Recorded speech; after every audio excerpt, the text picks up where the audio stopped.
क्या घटित हुआ है मेरे समक्ष? हाँ रक्तबीज, जो भी कहना है स्पष्ट कहो।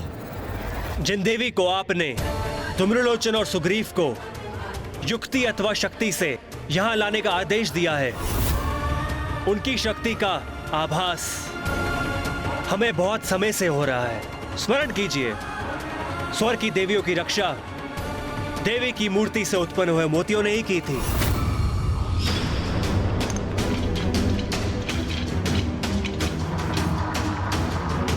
देवताओं को बंदी बनाने गए असुर सेना के असंख्य सैनिक देवी के मंत्र से ही तंद्रा में चले गए थे और वो युद्ध करने में असमर्थ हो गए थे। और उन्हीं के आशीष से कुमार कार्तिकेय ने यहां आकर यहां बंदी इंद्रदेव और वायुदेव को मुक्त करा लिया था। और वो कोई साधारण स्त्री नहीं है, जगत जननी है, देवी शक्ति है। और उनकी अपार शक्ति का प्रत्यक्षदर्शी तो मैं भी पूर्व में रहा हूं।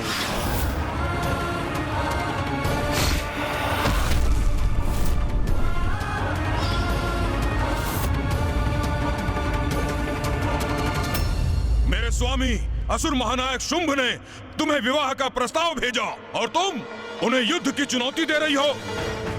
इतना दुस्साहस तुम्हारा कि तुम मेरे स्वामी को इस निर्जन पर्वत पर आने के लिए कह रही हो, वो भी तुमसे, एक तुच्छ नारी से युद्ध करने। यही समस्या है नारी स्वभाव की। थोड़ा सा सम्मान क्या दिया तुम्हें, अहंकारवश अपना स्थान ही भूल गई। नहीं, तुम हमारे सम्मान योग्य नहीं हो। और अब मैं तुम्हें उस भाषा में समझाऊंगा जो तुम्हें समझ आएगी। ताड़ना की भाषा, उसी के योग्य हो तुम।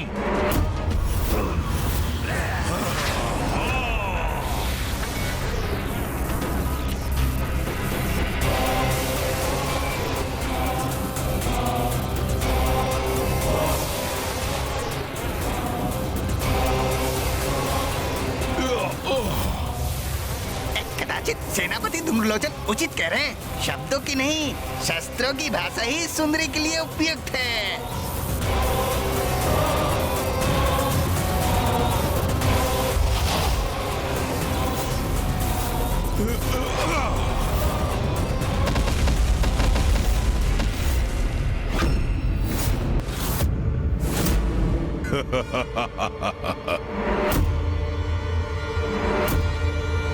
मैंने पूर्ण अवसर दिया था तुम्हें, किंतु स्त्री जनित मूर्खता के कारण तुमने वो अवसर भी गंवा दिया और सिद्ध कर दिया कि तुम यहां से बलपूर्वक ले जाने योग्य हो।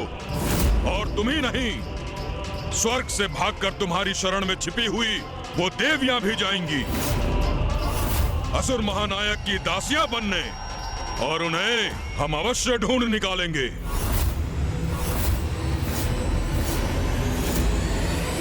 अब इन दुष्टों को माँ की शक्ति के बारे में ज्ञात हो जाएगा।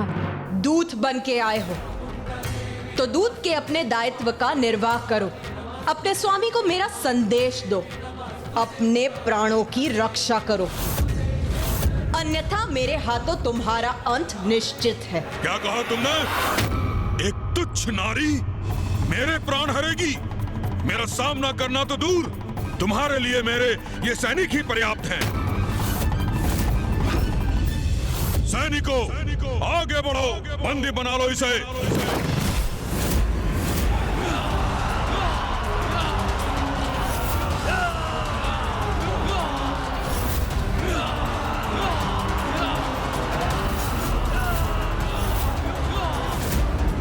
ये दुष्ट असुर तो माता पर आक्रमण कर रहे हैं। नारी का अपमान कर तुमने बहुत बड़ा अपराध किया है धूम्रलोचन, और अपनी भूल को सुधारने का अवसर प्राप्त होने पर भी उसे व्यर्थ कर दिया तुमने। तो अब तुम्हें अपने अपराध का उचित दंड अवश्य प्राप्त होगा। पकड़ लो इसे, पकड़ लो इसे, बंदी बना लो, पकड़ लो इसे, बंदी बना लो। अभी इसका दंभ खंडित होगा जब ये मेरी बंदी बनेगी, और इसके दुस्साहस के दंड स्वरूप इसे अपने साथ खींचता हुआ ले जाऊंगा मैं। हाँ। तुम प्रत्यक्षदर्शी रहे हो उसकी शक्ति के, अर्थात असुर महानायक शुंभ, आपका सेनापति नियुक्त होने से पूर्व मैं सर्वशक्तिशाली महाराज महिषासुर का मंत्री था।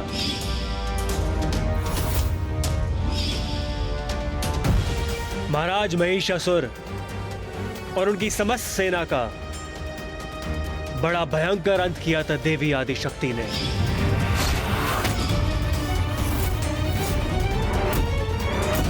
ये सब अनर्गल कथा सुनाकर हमें भ्रमित करने का प्रयास मत करो रक्तबीज। हमारी शक्ति के समक्ष वो देवी तनिक भी नहीं टिक सकती। तब देवी आदिशक्ति देवी कात्यायनी के रूप में थी। तब हमें देवी कात्यायनी का वास्तविक परिचय ज्ञात नहीं था और ना ही उनकी शक्ति का आभास था। और होता भी कैसे, क्योंकि विनाश काले विपरीत बुद्धि महाराज महिषासुर के साथ साथ हम सबको भी अपनी शक्ति पे इतना अहंकार हो गया था कि हम देवी कात्यायनी से युद्ध करने के लिए प्रस्तुत हो गए। बंद करो अपना अनर्गल प्रलाप। एक स्त्री इतनी शक्तिशाली कैसे हो सकती है? किस दैवीय शक्ति की बात कर रहे हो तुम? देवी कात्यायनी देवी पार्वती का ही स्वरूप है। वो देवी पार्वती जो जगत जननी है,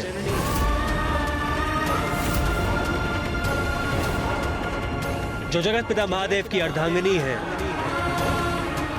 उन जगत पिता महादेव की पत्नी है जिनसे वरदान पाकर मैं इतना शक्तिशाली बना हूं।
ऐसा भयंकर व्यवहार किया इसने। क्या कहा था तुमने? मेरे लिए तुम्हारे सैनिक ही पर्याप्त है। प्रतीत होता है तुम्हारे सैनिकों के लिए मेरा सिंह ही पर्याप्त है। इसकी उदंडता, इसका अहंकार असहनीय हो रहा है मेरे लिए। जाओ, तुम दोनों को यहाँ से सुरक्षित लौटने का एक अवसर और देती। जाओ और जाकर अपने स्वामी शुंभ को मेरा संदेश दो। मेरे विचार से अब हमें यहाँ से निकल लेना चाहिए अविलंब। तुम ऐसे नहीं मानोगी। तुम्हें अपनी शक्ति का परिचय देना ही होगा। तुम्हारा अहंकार खंडित करके मुझे तुम्हें अपने वश में करना ही होगा। अहंकार तो अहंकारी का खंडित होता है। तुम्हारे अहंकार ने तुम्हारे विवेक को हर लिया है और तुम्हारे ज्ञान चक्षु को निष्क्रिय कर दिया है। तुम अपने काल को अपने समक्ष पाकर भी उसे पहचान नहीं रहे।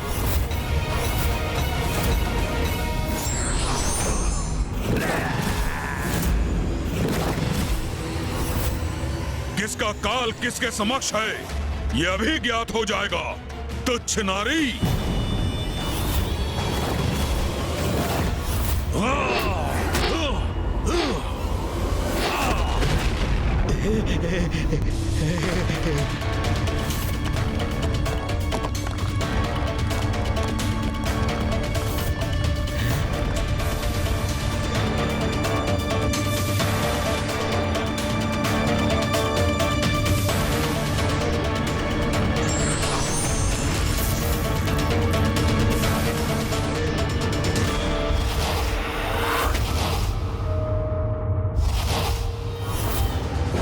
अद्भुत। धूम्रलोचन जी की शक्ति का सामना करना तो वास्तव में अत्यंत कठिन है। अब देखता हूँ मेरे प्रहार से अपनी रक्षा कैसे करती हो तुम।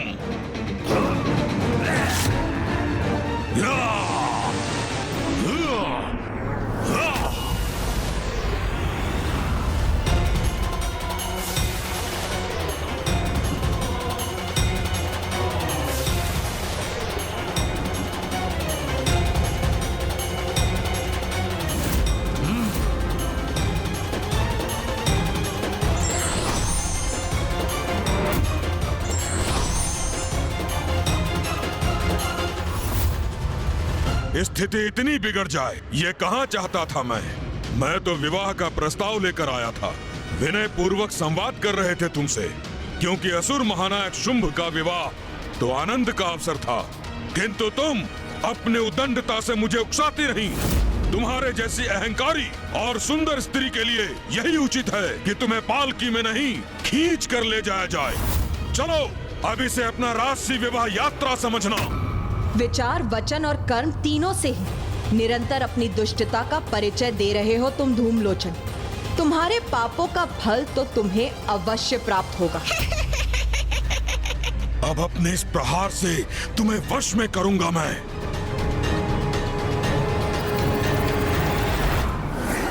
दया और धैर्य की सागर है जगत जननी। देवी शक्ति अपनी संतानों के अनेकों दोष क्षमा करती है, किंतु जब एक संतान अपनी माँ को माँ के रूप में सम्मान की दृष्टि से देखने के स्थान पर उन्हीं पर कुदृष्टि डालने लगे, अपने माता के प्रति कुत्सित विचार रखे, तो माता का क्रोध तो जागृत होगा ही ना, और दंड भी तीव्र और भयंकर होगा। यही हुआ महाराज महिषासुर के साथ। मैं समझ गया था कि जगत जननी के समक्ष महिषासुर कदापि सुरक्षित नहीं है, इसलिए उनके अंत के पूर्व मैं वहां से चला आया।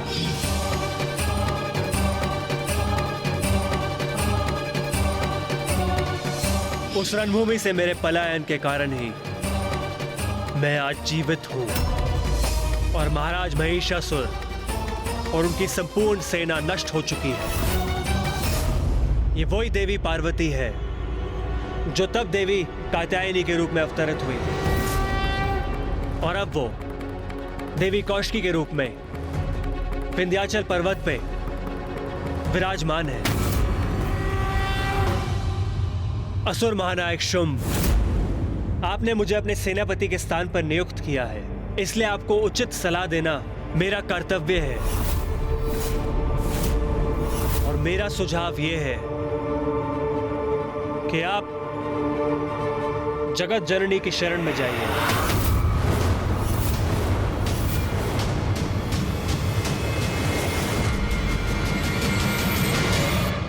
वो अपने शरणागतों की सदा रक्षा करती है। उनके समस्त पाप क्षमा कर उन्हें अपनी भूलों का प्रायश्चित करने का अवसर प्रदान कर उन्हें अभय दान देती है।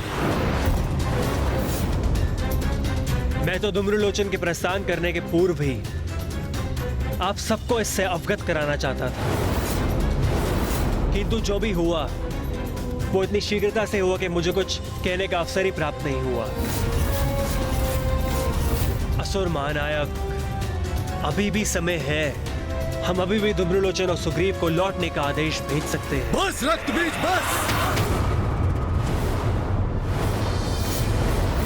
तुम मुझसे, त्रिलोक के स्वामी से, एक स्त्री के समक्ष झुककर उसका शरणागत बनने को कह रहे हो?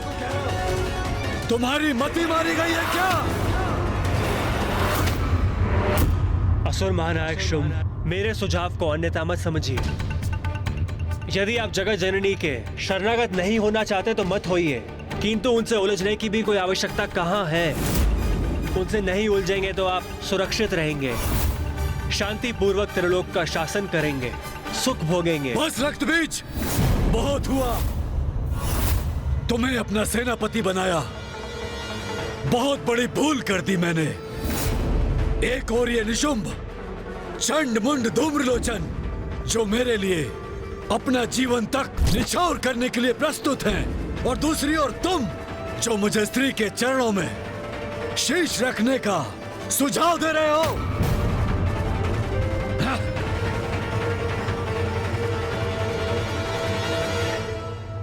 मैं ये कैसे समझाऊं आपको कि मेरे सुझाव को स्वीकार करने में ही आपकी सुरक्षा निहित है, महानायक शुंभ।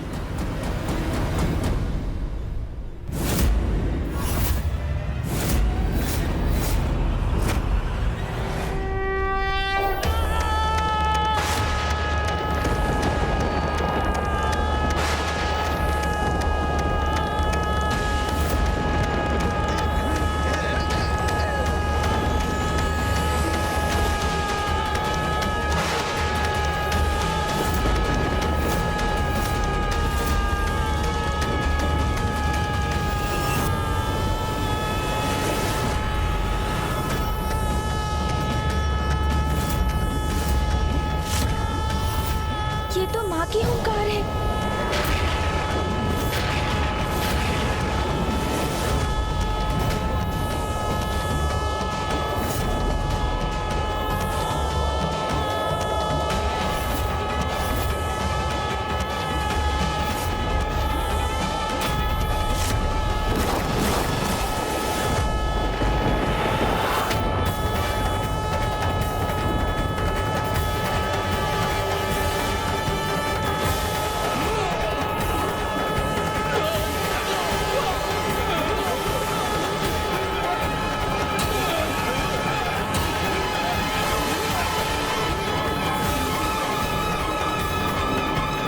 सेनापति धूम्रलोचन जी, बचाइए संकट से, अन्यथा ये हमें जीवित ही भस्म कर देगी।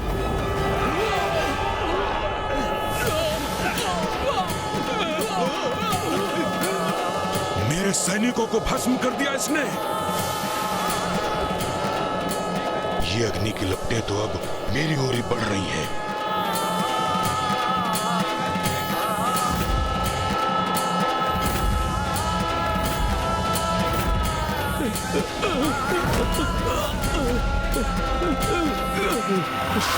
आपने सुना असुर महानायक? कितनी भयंकर हुंकार थी देवी शक्ति की। अवश्य अवश्य धूम्रलोचन में उनके क्रोध का भागी बन चुका होगा। बस रक्तबीज, ये देवी देवी की क्या रट लगा रखी है? कैसे योद्धा हो तुम जो संपूर्ण समुदाय को भीरू बनाने पर तुले हो? तुम जैसे शक्तिशाली सहयोगी विद्रोही बन जाए तो असुरों की पराजय कौन रोक सकता है? तुम ये कह रहे हो ना कि महिषासुर का अंत देवी कात्यायनी के हाथों हुआ, परंतु वो महिषासुर था और मैं लोकाधिपति शुंभ हूं। सर्वशक्तिमान शुंभ, सर्वशक्तिमान शुंभ। यदि आवश्यकता हुई तो ऐसा स्तंभन उत्पन्न करूंगा, वो स्त्री जिसे तुम जगत जननी कहकर पुकारते हो वो भी स्तंभ हो जाएगी। उस देवी की शक्ति मेरी शक्ति की तुलना में कुछ भी नहीं। सत्य तो ये है महानायक शुंभ, यदि वो देवी क्षण भर के लिए अपनी शक्ति का प्रदर्शन मात्र कर दे तो हम सभी दूल दूसरित हो जाएंगे। कहो, तुम्हारे लिए मेरी शक्ति का इतना परिचय पर्याप्त है ना धूम्रलोचन?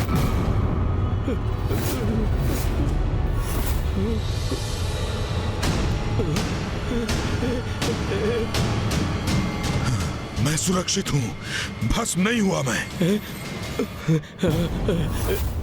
मैं चाहती तो तुम्हें भी भस्म कर सकती थी, किंतु तुम तो मात्र एक दूत हो और एक दूत का अंत नहीं करना चाहती मैं।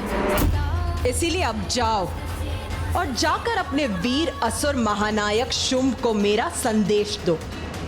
बताओ उन्हें कि कैसे मैंने तुम्हें तुम्हारे जीवन से वंचित नहीं किया, सुरक्षित जाने दिया तुम्हें। तो क्या धूम्रलोचन जी ने अपनी पराजय स्वीकार कर ली? कदाचित यही उचित है, यहाँ से निकलने में ही भलाई है।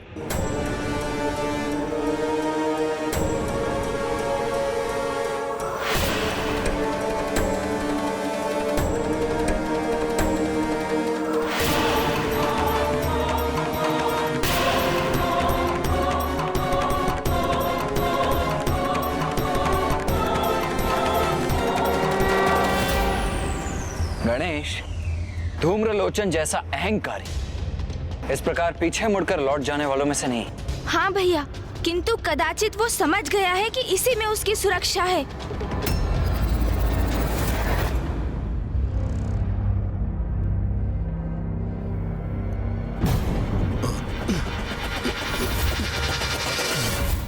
ये आभूषणों की चमक कहां से आ रही है?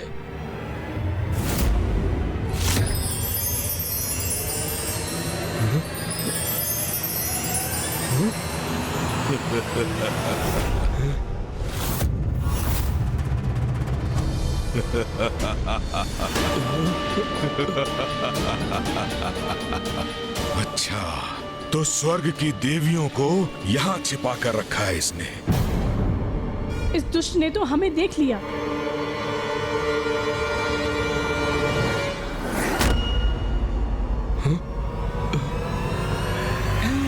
ये सेनापति धूम्रलोचन जी क्या करने जा रहे हैं? पुनः पीछे क्यों मुड़ रहे हैं ये?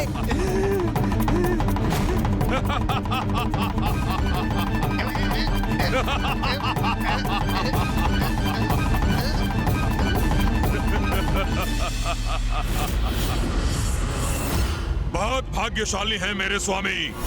उन्हीं के भाग्य के परिणाम स्वरूप मैं उचित समय पर उचित स्थल पर हूँ और यहाँ आया तो था मैं तुम्हारे लिए सुंदरी, और कदाचित तुम्हें प्रतीत हो रहा है कि मैं पराजित हो गया। उचित है, किंतु मेरी पराजय में ही मेरी जय है।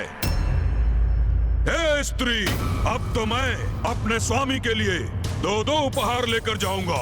एक तो तुम जीवित अथवा मृत अवस्था में, और दूसरा वो देवियां जिनको तुमने गुफा में छुपा कर रखा है।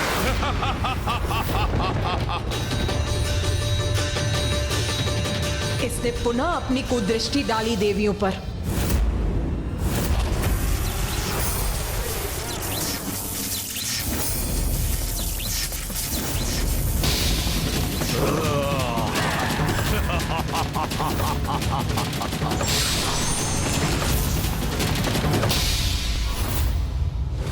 जाओ, बाहर निकालो इन देवियों को, बंदी बना लो।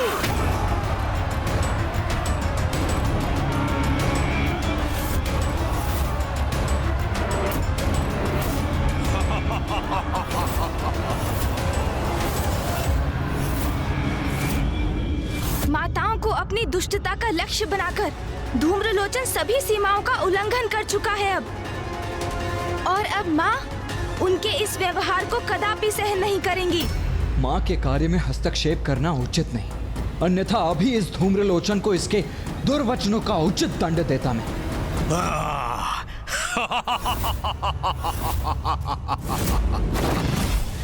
कहो स्त्री, अब मेरे सैनिकों से अपनी देवियों की रक्षा कैसे करोगी तुम?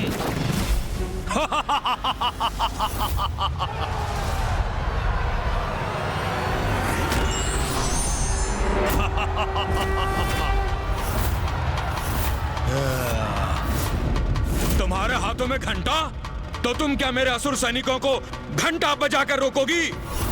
इस घंटा से अंत करोगी उनका?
मायाविनी, ये मत समझना कि तूने अपनी माया से मुझे धूम्रलोचन को परास्त कर दिया।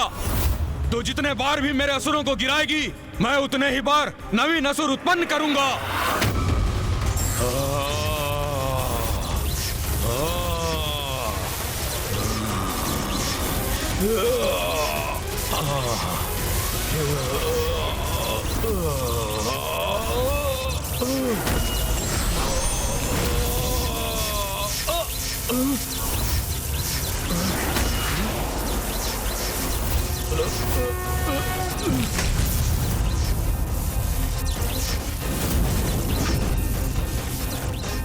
अपने हाथ हिलाने में अक्षम्य हो तुम।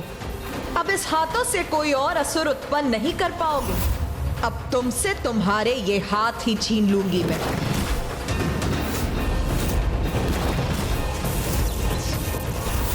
सेनापति धूम्रलोचन को इतनी दयनीय अवस्था में डाल दिया इस स्त्री ने।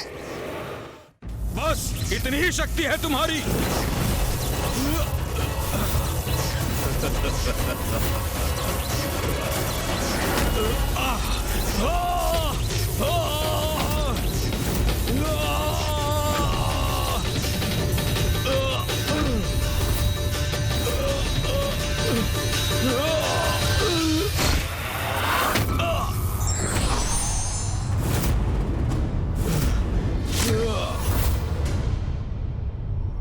अब हाथों से रहित होने के बाद भी तुम्हारा वध करूंगा मैं।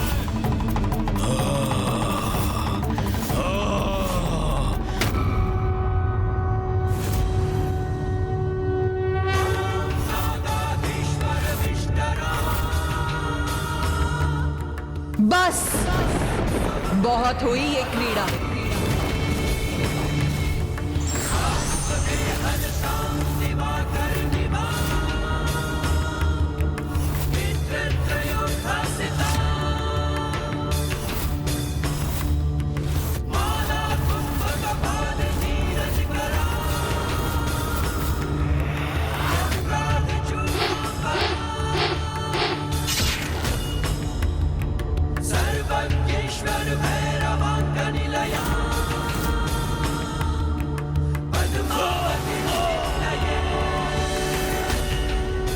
तो जब धूम्रलोचन उस स्त्री को अपने बंधन में बांध कर लौटेगा, तब तुम्हें अनुमान होगा मेरी शक्ति का। अब मैं आपको कैसे समझाऊं स्वामी, शक्ति का उचित अनुमान लगाने की आवश्यकता आपको है। असुर महाराज शुंभ, असुर महाराज शुंभ, असुर महाराज शुंभ। सुना तुमने? सुना? लौट आया मेरा सेनापति धूम्रलोचन। अब तो आपके विवाह के प्रबंध आरंभ करने चाहिए। आरंभ करो, अवश्य आरंभ करो।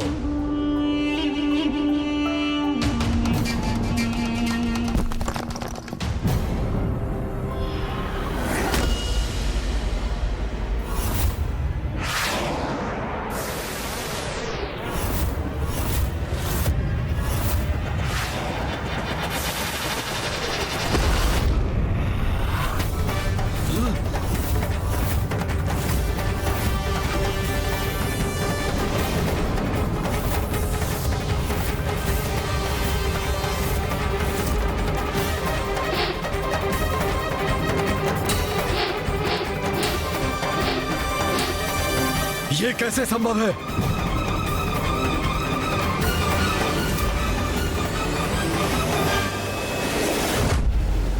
तो अंततः माँ ने धूम्रलोचन को शुंभ के निकट पहुंचा दिया। और रही बात सुग्रीव की, वो तो मुझे आहत मत कीजिए माता, मैं अपने सभी भूलों की क्षमा मांगता हूँ। आपके आदेश का पालन करूंगा माता। अभी जाकर आपका संदेश अपने स्वामी तक पहुँचाता हूँ। मेरा वध मत कीजिए माता, मेरा वध मत कीजिए।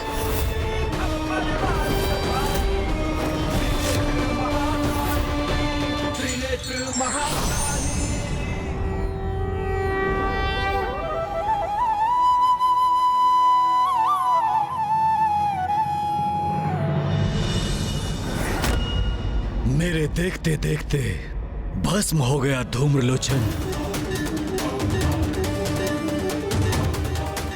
मेरी ही राजसभा में मेरे सेनापति धूम्रलोचन का इतना भयंकर अंत हुआ। प्रतीत होता है भ्राता शुंभ का क्रोध अपने चरम पर पहुंच रहा है। किसने किया ये? मेरे सेनापति धूम्रलोचन का अंत करने का दुस्साहस किसने किया? असुर महानायक शुंभ! असुर महानायक शुंभ! महाराज, असुर महानायक। सुग्रीव, इसे धूम्रलोचन के साथ भेजा था मैंने, इसे अवश्य ज्ञात होगा। महाराज, महाराज, महाराज, महाराज, वो बहुत भीषण शक्तिशाली है महाराज। उसने मेरे नेत्रों के समक्ष बहुत निर्दयता से धूम्रलोचन का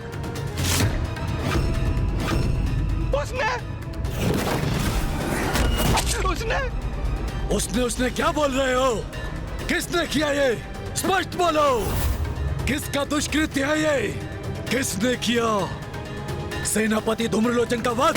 ये तो आपको भी भली भांति ज्ञात है असुर महानायक शुंभ कि सुग्रीव देवी शक्ति का उल्लेख कर रहा है। स्पष्ट है कि उन्होंने उसका अंत किया है। फिर भी आप ये क्यों जता रहे हैं जिससे आप इससे अनभिज्ञ हो? धूम्रलोचन का वध उस नारी ने किया महाराज, जिसके समक्ष हम आपके विवाह का प्रस्ताव लेकर गए थे, देवी कौशिकी।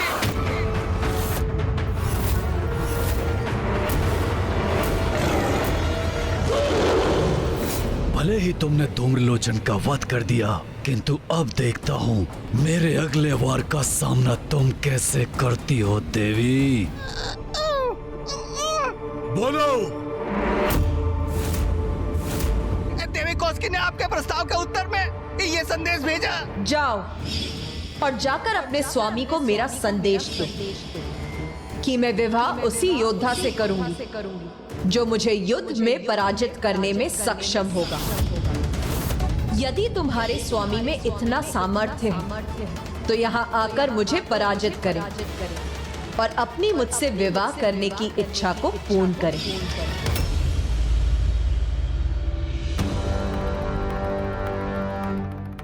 युद्ध करेगी वो स्त्री भ्राता शुंभ से? ये संदेश भेजा है उसने। देवी शक्ति से युद्ध का परिणाम तो भयंकर ही होगा। भ्राता शुंभ, ये संदेश नहीं है, ये तो चुनौती है उसकी आपके लिए। प्रतीत होता है ये स्त्री चतुराई कर रही है। उसने ये प्रपंच इसलिए रचाया ताकि वो स्वयं को आपसे ऊपर रख सके। जात है उसे, अत्यंत सौंदर्य संपन्न है वो, बस उसी का अहंकार दर्शा रही है। ये क्या कह रहे हैं सभी? क्या इन्हें अभी भी यह आभास नहीं हुआ कि असुर महानायक शुंभ का वहां जाना स्वयं अपने विनाश को आमंत्रित करने के समान है? मुंड से सर्वथा मैं सहमत हूं। वो तो आप पर अपना प्रभाव स्थापित करने की क्रीड़ा कर रही है महाराज शुंभ। यह कोई क्रीड़ा नहीं है। मेरी दृष्टता क्षमा करें, किंतु इस संपूर्ण घटनाक्रम में ऐसा क्या है जो अभी भी आपको स्पष्ट नहीं हुआ है असुर महानायक शुंभ? सत्य हमारे समक्ष है। धूम्रलोचन का अंत हो चुका है। देवी कौशिकी ने उसका वध किया है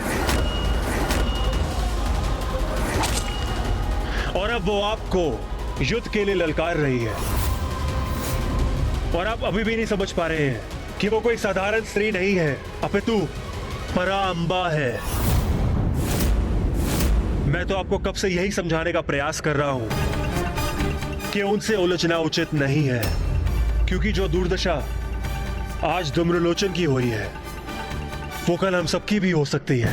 और मैं तुम्हें कितनी बार समझा चुका हूं रक्तबीज कि मैं असुर महानायक शुंभ किसी स्त्री के समक्ष नहीं झुकूंगा। किसी अबला नारी का शरणागत कभी नहीं बनूंगा मैं, कभी नहीं, कदापि नहीं। रक्तबीज, तुम जैसे सहयोगी तो कदाचित शत्रु से भी अधिक घातक हैं, क्योंकि युद्ध के पूर्व ही तुम पराजय की घोषणा कर रहे हो। तुम्हें लज्जा नहीं आती? इतने बड़े शक्तिशाली असुर होकर भी भीरुता का प्रदर्शन कर रहे हो तुम। उस देवी से तो तुम्हें युद्ध के लिए तत्पर होना चाहिए रक्तबीज। भागने या छुपने या समर्पण करने के लिए नहीं।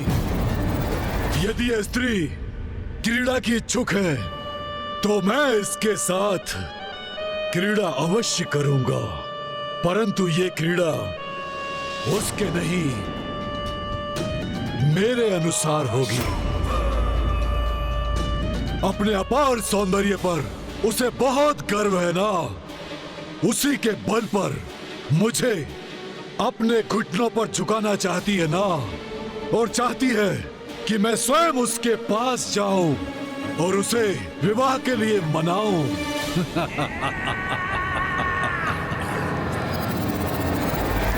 मैं मिटा दूंगा उसका गर्व, उसे अपने आदेशों का पालन करना सिखाऊंगा।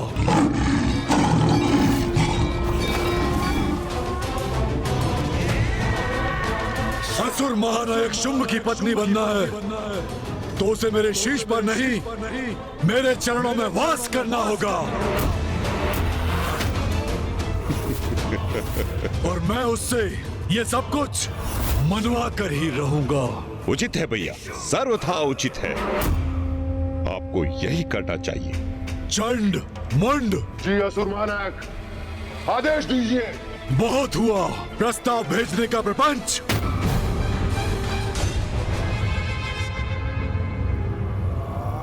जाओ और उस नारी को बंदी बना कर लाओ मेरे समक्ष यहाँ, और उसे स्वीकार हो या अस्वीकार, मैं उसे बलपूर्वक विवाह करके ही रहूंगा।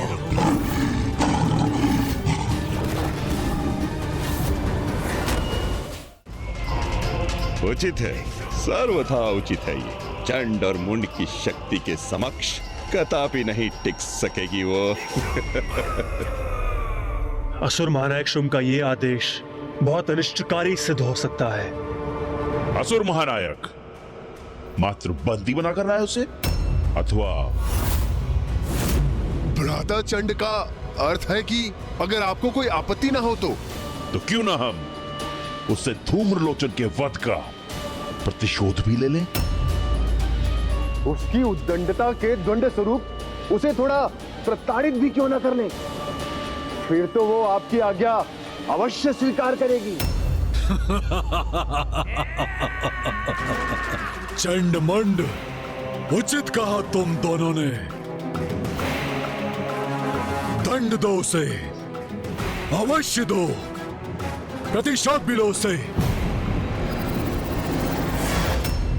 विनाश की आहट जो सुनकर भी अनसुना कर दे, उससे बड़ा अभागा और कौन हो सकता है। और उससे भी बड़ा अभागा वो है जिसे भविष्य स्पष्ट दिखाई दे रहा है, किंतु वो चाहकर भी उसे परिवर्तित करने में असमर्थ है। अब क्या करूं मैं, कैसे रोकूं असुर महानायक शुंभ को? इस कार्य के लिए मैं तुम्हारे साथ लूरू और महेश पौंड्रक को भेजता हूं। क्या हुआ गणेश? अब अपनी अंतर्दृष्टि से क्या देखा तुम? भैया, अब शुंभ चंड और मुंड को मां पर आक्रमण करने के लिए भेज रहा है। गणेश जी, ये तो बहुत ही उत्तम समाचार है। इसका तो एक ही परिणाम संभव है, माता कौशिकी के हाथों चंड मुंड का संहार। इंद्रदेव का कथन सर्वथा उचित है।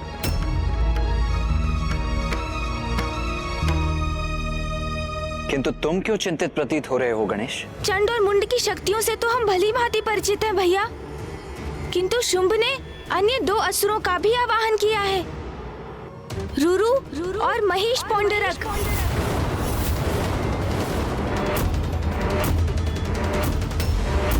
अब ये दोनों कौन है?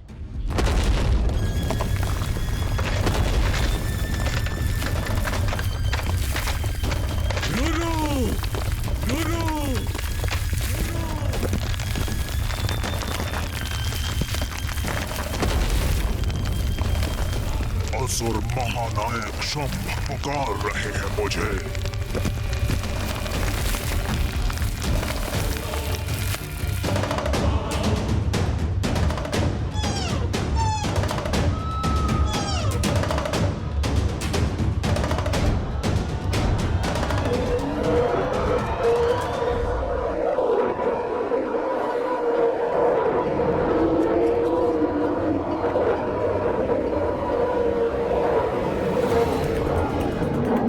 असुर महानायक शुंभ, आपने आवाहन किया है मेरा।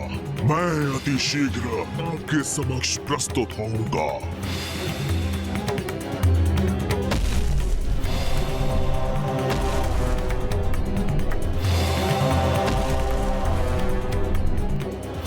महेश पौंड्रक!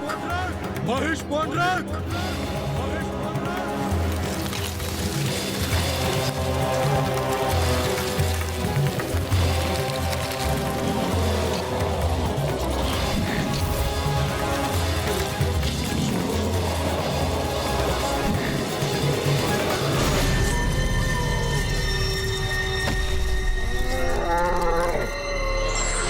असुर महानायक शुंभ, मैं महेश पौंड्रक अभी आपकी सेवा में प्रस्तुत होऊंगा।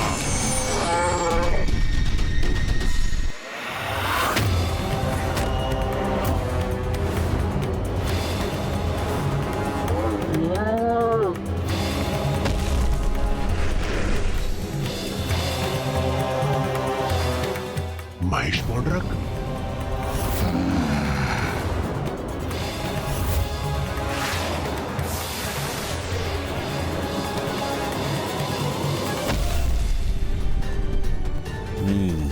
तो ये हैं रूरू और असुर महानायक शुंभ, आपने अवश्य किसी विशेष प्रयोजन से हमें यहाँ बुलाया है। कहिए, क्या आदेश है हमारे लिए? एक घमंडी नारी के मान को कुचलना है। मात्र एक नारी से युद्ध हेतु आपने हम दोनों का आवाहन किया। धूम्रलोचन जैसे शक्तिशाली असुर का वध करने वाली नारी असाधारण नहीं हो सकती, कदापि नहीं।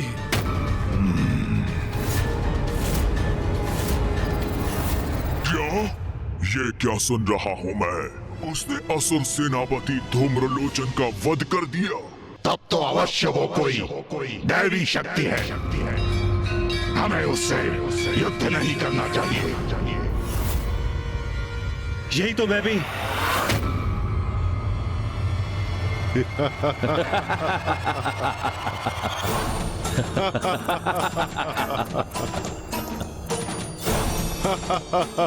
यहाँ कोई प्रयास हो रहा है क्या, जो तुम हंसने लगे हो? नहीं असुर महानायक, किंतु मैंने तो आपसे पूर्व ही कहा था कि उस दुष्ट नारी को उचित पाठ सिखाने के लिए चंड और मुंड ही पर्याप्त हैं। ये असुर आपके सामने हमें सुझाव देने का ये दुस्साहस कर रहे हैं कि हमें उस नारी से युद्ध करने के विचार का परित्याग कर देना चाहिए। वो भला युद्ध भूमि में हमारा क्या साथ देंगे? कदाचित वहां पहुंचकर अस्त्र शस्त्र त्याग देंगे और वहीं उस देवी की आरती करने लगेंगे। तो कितना अपमान होगा हमारा। ओह, समझ गया। चंड और मुंड अपने शब्दों से इन दोनों को युद्ध के लिए प्रेरित कर रहे हैं। सेनापति चंड और मुंड, आपके कथन से तो ऐसा प्रतीत हो रहा है जैसे इस नारी को बंदी बनाने के लिए आपके पास कोई अति उत्तम रणनीति है। हमें भी तो सुनाइए, तनिक हम भी तो सुने। रणनीति? कैसी रणनीति? हम रणनीति बनाने में समय व्यर्थ नहीं करते। वो भी एक तुच्छ नारी के लिए। हाँ, यदि आप सुनना ही चाहते हैं तो सुनिए।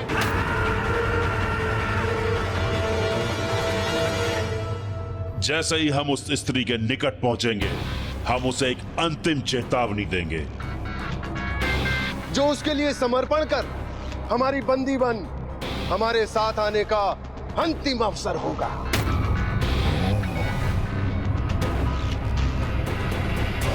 बस उसके लिए ये अंतिम अवसर होगा। उसके बाद हम नहीं, हमारे बाण बाग करेंगे। क्योंकि मुंड और मैं उस पर बाणों की ऐसी बौछार करेंगे कि वो उनसे आहत होकर लहूलुहान हो जाएगी। वो चीत्कार करेगी, हमारे बाणों के बंधन से मुक्त होने के लिए समस्त प्रयास करेगी।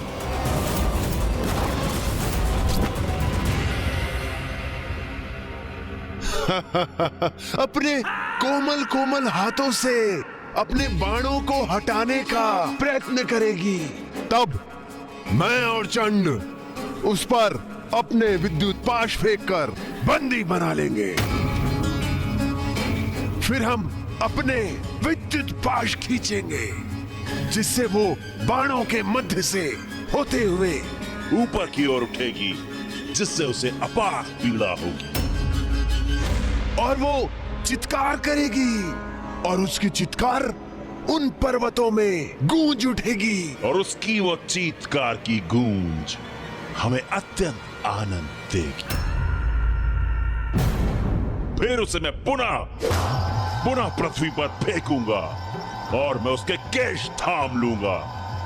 वो रुदन करेगी, सिसकियां भरेगी और तब हम उसके भयभीत आतंकित आंखों में देखकर गर्जना करेंगे और उससे कहेंगे कि देखा तुमने हमारे असुर महानायक शुंभ के प्रस्ताव को अस्वीकार करने का परिणाम।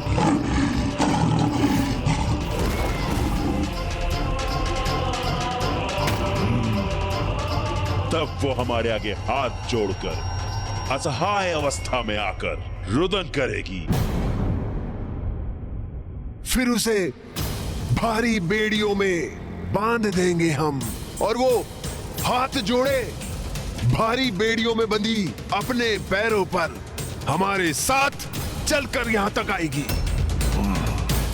और उसे इस प्रकार अपमानित करते हुए, उसके अहंकार को खंडित करते हुए हम उसे इस राज्यसभा में लेकर आएंगे और असुर महानायक शुंभ के चरणों के आगे डाल देंगे।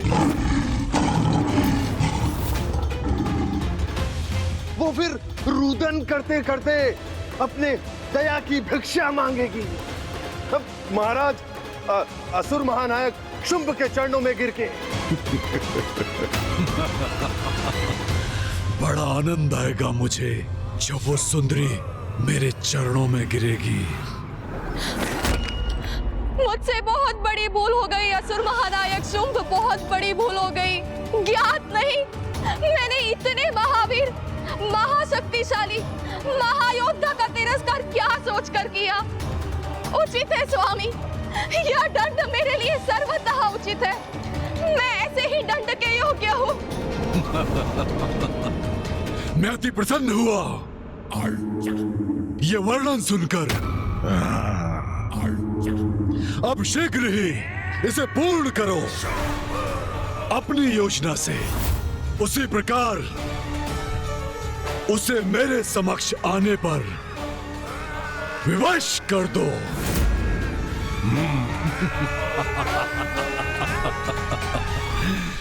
जाओ।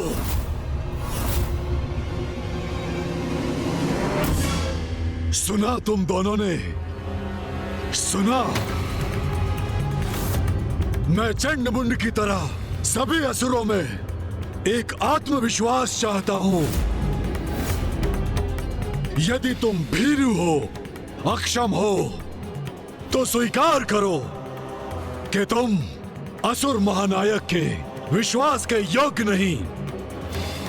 अन्यथा मेरे आदेश का पालन करो। जाओ, उस नारी को बंदी बनाकर मेरे समक्ष यहाँ प्रस्तुत करो। जाओ।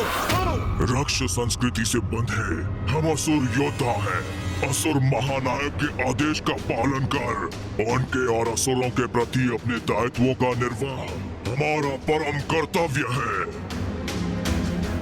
असुर महानायक शुंभ, आपकी सेवा ही मेरे जीवन का एकमात्र उद्देश्य है।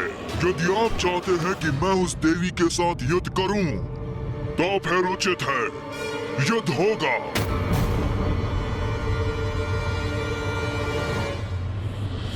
तूने असुर महानायक के प्रति अपनी निष्ठा प्रकट कर दी, मैं ही पीछे रह गया। नहीं, मैं भी भीरू नहीं, यह भी प्रमाणित कर दूंगा।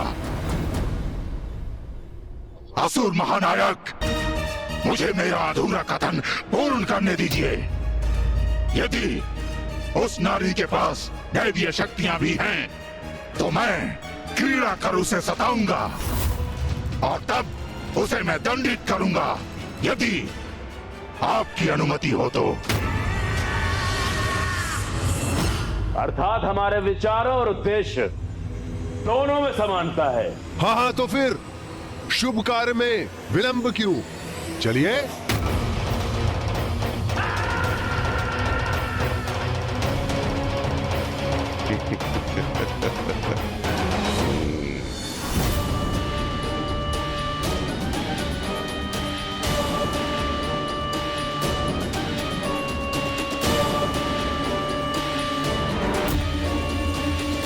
यहाँ जो भी हो रहा है उचित नहीं है। इसका दुष्परिणाम निकट भविष्य में हम असुरों को अवश्य भुगतना होगा।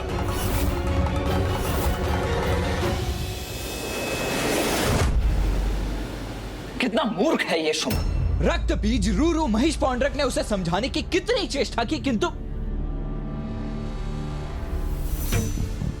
उसे चेतावनी तक दी कि मां के विरुद्ध जाने का भयंकर परिणाम होगा, किंतु फिर भी उसने अपने असुरों को मां के साथ लड़ने भेज दिया।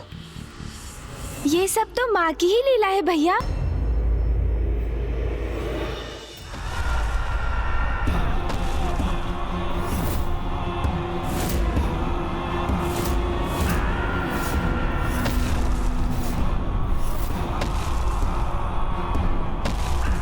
अब ये कैसे दूध भेजे हैं शुंभ ने?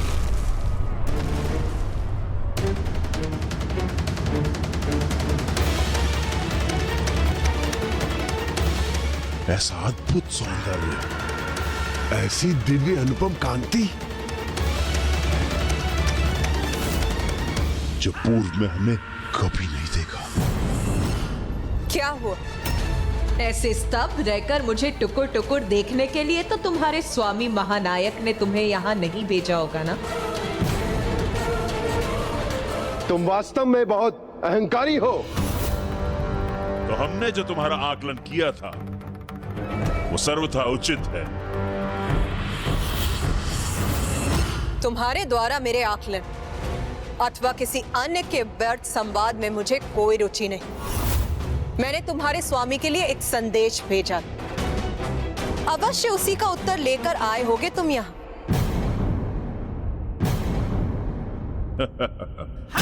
तुम्हें क्या वास्तविक में ऐसा लगा कि तुम्हारी इस तुच्छ सी चुनौती का उत्तर देंगे असुर महानायक? हाँ, सुनो, अब अपना ये स्वांग त्याग कर चलो हमारे साथ, क्योंकि तुम्हारी उद्दंडता को अनदेखा कर, तुम्हें क्षमा कर, हमारे स्वामी अभी भी तुमसे विवाह करने के लिए तैयार हैं। तुम्हारे इस कथन में तो कुछ भी नवीन नहीं। ये तो उस असुर ने भी कहा था जो तुमसे पूर्व यहाँ आया था। उसका क्या परिणाम हुआ ये तो तुम्हें ज्ञात ही होगा। कदाचित इसीलिए इतनी विशाल सेना लेकर तुम इतनी सी बात कहने यहाँ आए। इस अभिमानी नारी को हमारी सेना के सामर्थ्य का आभास नहीं है। ये तो हमारी बातों को वायु में उड़ा रही है।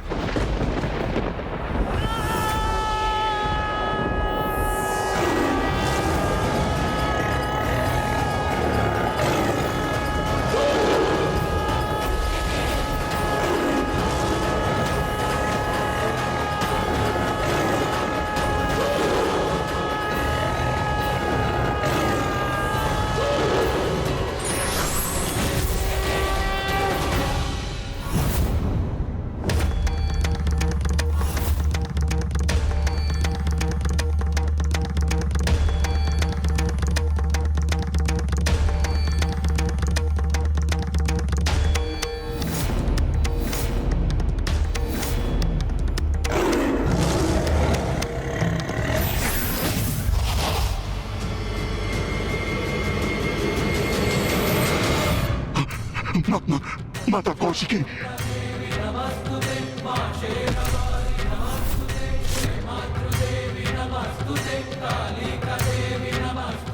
ये क्या कर रहे हो तुम दोनों? महेश पौंड्र, ये ऐसे हाथ जोड़कर इस नारी के समक्ष क्यों बैठे हो?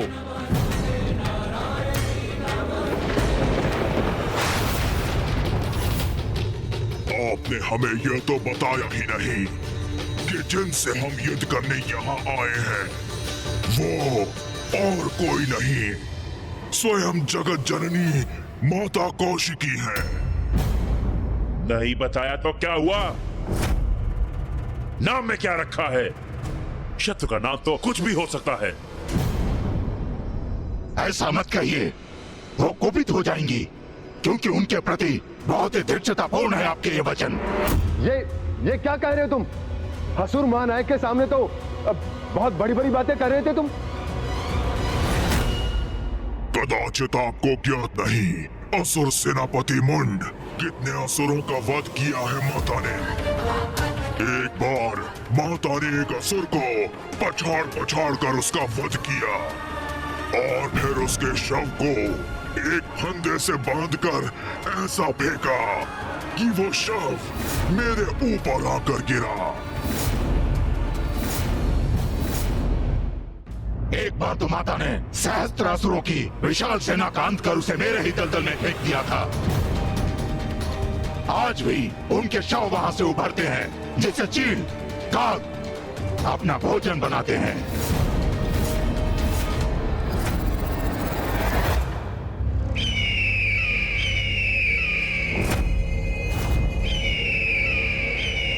अरे इन्होंने नाम लिया नहीं और ये प्रस्तुत हो गए। ऐसी सुंदरी इतनी भयंकर कैसे हो सकती है? किंतु आकाश में इन गिद्धों और चीलों के अवतरित होने का और क्या अर्थ समझूं मैं? ये तो अत्यंत शक्तिशाली प्रतीत होती है। तभी तो रुरु और महेश पौंड्रक भयभीत दिखाई दे रहे हैं। कदाचित लौटना चाहिए हमें यहाँ से, तभी हम सुरक्षित रहेंगे।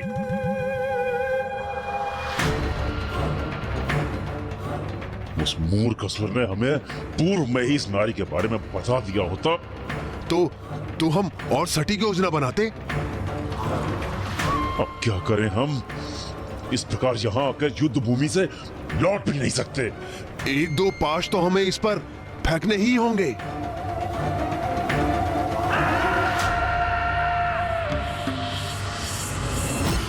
इसके महिमा मंडल से हम भयभीत नहीं होंगे। जो भी है ये है तो एक नारी ही ना।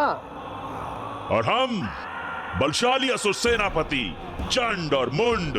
हाँ, इसीलिए निशंक होकर अपनी योजना को क्रियान्वित करेंगे। हम सबसे पहले अपने बाणों का वार करेंगे। हम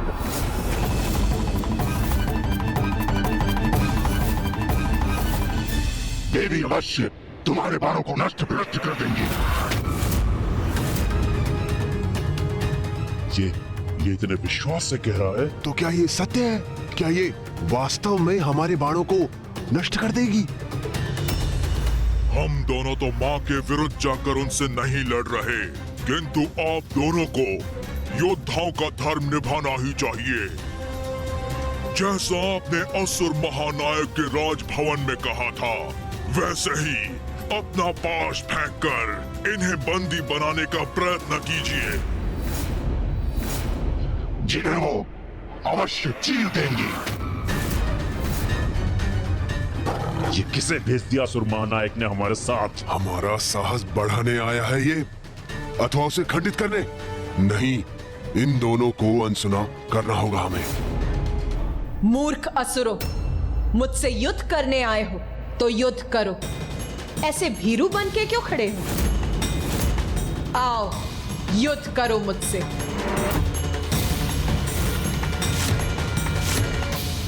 शक्तिशाली हैं हम, वरदानी शक्तियां प्राप्त हैं हमें। और ये मात्र एक नारी, इसे तो हम अपने वश में कर सकते हैं।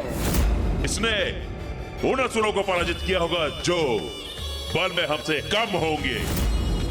हाँ, हम तो अति बलशाली असुर चंड और मुंड हैं। असुर सैनिकों, यही है वो अहंकारी नारी जिसने हमारे असुर सेनापति धूम्रलोचन का वध किया था।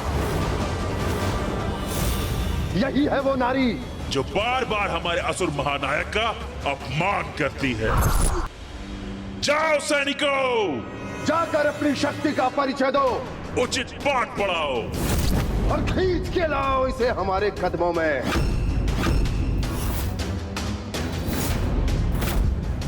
जाओ सैनिकों।